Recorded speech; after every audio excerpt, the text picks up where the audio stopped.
Vinegar has evidently been used as a weight loss aid for nearly 200 years, but does it work? Well, like hot sauce, it can be a nearly calorie-free way to flavor foods, and there's all sorts of tasty exotic vinegars out there now, like fig, peach, and pomegranate to choose from. But the question is there something special about vinegar that helps with weight loss? Vinegar is defined simply as a dilute solution of acetic acid, which takes energy for our body to metabolize, activating an enzyme called AMPK, which is like our body's fuel gauge. If it senses that we're low, it amps up energy production, tells the body to stop storing fat and start burning fat. And so, given our obesity epidemic, it's crucial that oral compounds with high bioavailability are developed to safely induce chronic AMPK enzyme activation, which would potentially be beneficial for long-term weight loss. No need to develop such a compound, though, if you can buy it at any grocery store. We know vinegar can activate AMPK in human cells, but is the dose one might get sprinkling it on a salad enough? If you take endothelial cells, blood vessel lining cells from umbilical cords after babies are born, and expose them to various levels of acetate, which is what the acetic acid in vinegar turns into in our stomach, it appears to take concentration of at least 100 to get a really significant boost in AMPK.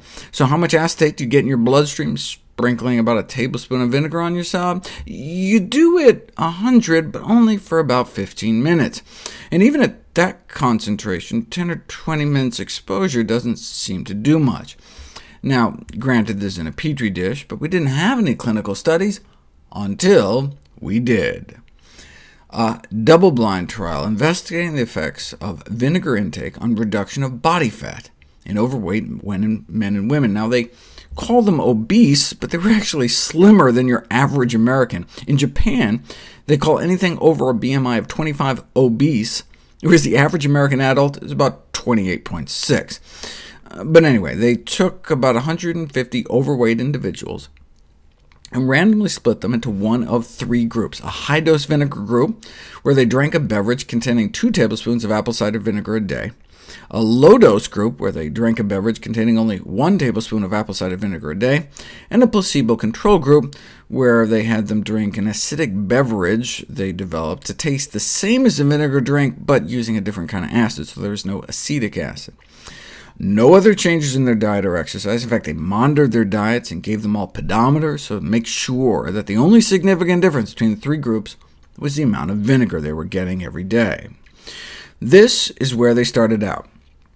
And within just 1 month, statistically significant drops in weight in both vinegar groups compared to placebo, with higher dose doing better than the low dose, which just got better and better month after month. In fact, by month 3, the do-nothing placebo group actually gained weight, as overweight people tend to do, whereas the vinegar group significantly dropped their weight. Now, was the weight loss actually significant or just kind of statistically significant? Well, that's for you to decide. This is in kilograms, so compared to placebo, the 2 tablespoons of vinegar a day group dropped 5 pounds by the end of 12 weeks. That may not sound like a lot, but they got that for just pennies a day without removing anything from their diet. And they got slimmer, up to nearly an inch off their waist, suggesting they were losing abdominal fat, but the researchers went the extra mile and put it to the test. They put the research subjects through abdominal CT scans to actually directly measure the amount of fat before and after in their bodies. They measured the amount of superficial fat, visceral fat, and total body fat. Superficial fat is the fat under your skin that makes for flabby arms and contributes to cellulite, but visceral fat is the killer. That's the fat, shown here in white, building up around your internal organs that bulges out the belly. And that's the kind of fat the placebo group was putting on when they were gaining weight. Not good. But both the low-dose and high-dose vinegar groups were able to remove about a square inch of visceral fat off that CT scan slice.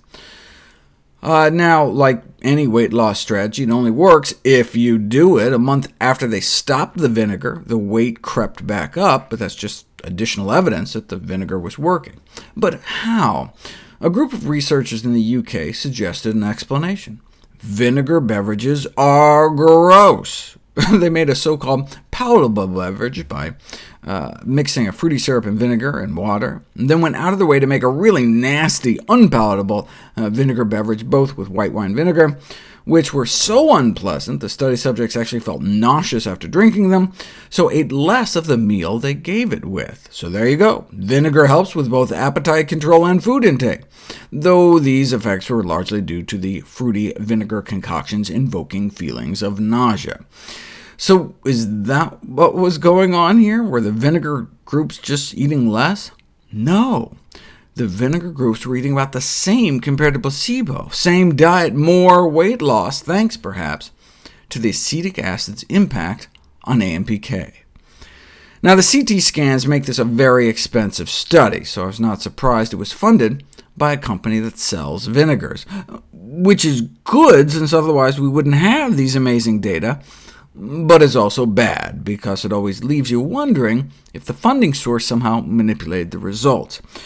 But the nice thing about companies funding studies about healthy foods, whether it's some kiwi fruit company or the National Watermelon Promotion Board, watermelon.org, check it out, is that, what's the worst that can happen? Here, for example, if the findings turned out to be bogus, worst comes to worst, your salad would just be tastier.